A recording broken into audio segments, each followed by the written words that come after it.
Welcome to ચેતુસ kitchen.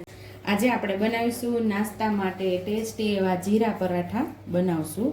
તો એના માટે આપણે 1.5 કપ જેટલો અહીંયા ઘઉંનો લોટ લીધો છે, જે રોટલી બનાવીએ છીએ એ જ લોટ લીધો છે, અને અડધી ચમચી જેટલી હિંગ અને 1 ચમચી જેટલું આખું જીરું લીધું છે, અને મોણ અને તળવા માટે તેલ। તમે તળવામાં ઘીનો પણ ઉપયોગ કરી શકો છો। તો જીરું આપણે એકદમ સરસ મસળીને ઉમેરી દેશું। 1 ચમચી ભરીને આપણે જીરું લીધું છે, જે પ્રમાણે જીરાનો ટેસ્ટ ભાવે ઓછું વધતું તમે કરી શકો છો।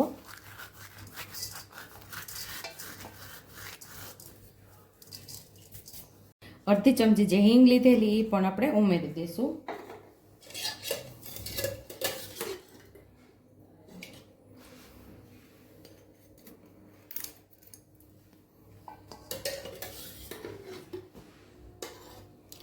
અહીંયા 1 નાના ચમચા જેટલું તેલ ઉમેરશું। સ્વાદ મુજબ આપણે મીઠું ઉમેરશું।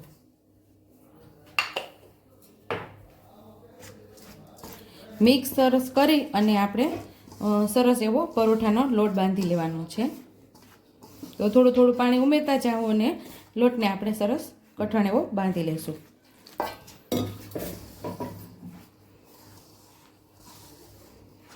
પૂરીના લોટથી ઢીલો અને રોટલીના લોટથી થોડો કઠણ એવો પરોઠાનો લોટ બાંધવાનો હોય છે।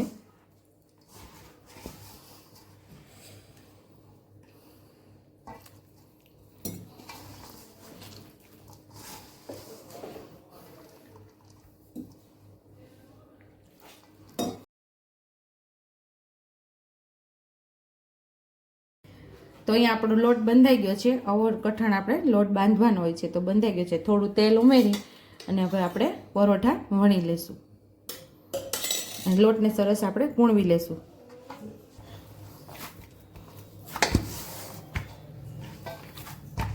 આપણે લુવા લઈ અને સરસ આપણે પરોઠા તૈયાર કરી લઈશું।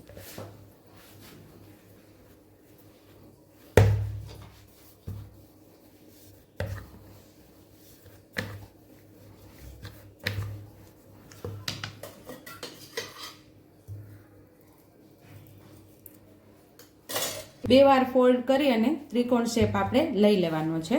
તો હવે આને અટામણ વાળું કરી અને આપણે સરસ પરોઠાને વણી લેવાનું છે।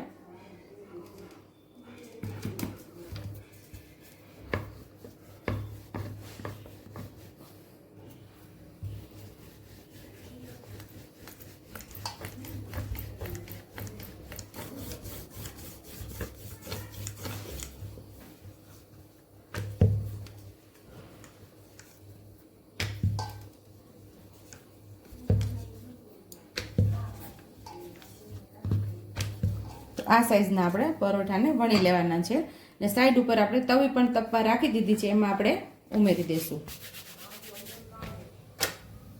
પરોઠાની સાઈડ ચેન્જ આપણે કરી લઈશું। ઉપરથી આપણે તેલ લગાવી દઈશું।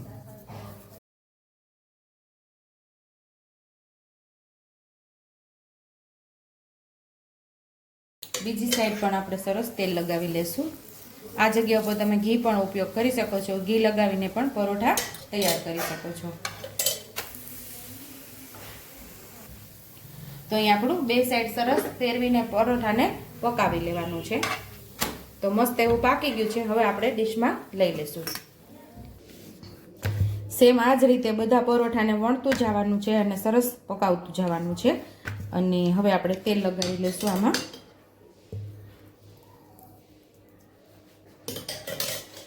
પછી આપણે આવી રીતે લોટ લગાવી લેવાનો છે અટામણનો। પછી આપણે પાછું બીજી વાર ફોલ્ડ કરી લેવાનું છે આવી રીતે અટામણ વાળું કરી અને પરોઠાને સેમ આ જ રીતે બધા પરોઠાને આપણે વણી લેવાના છે।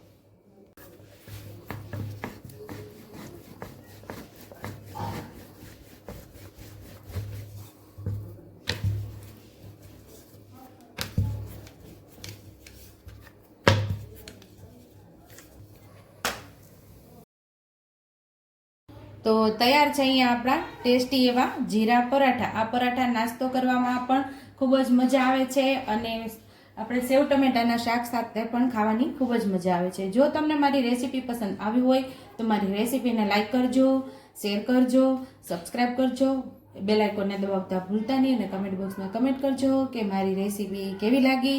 તો આવજો.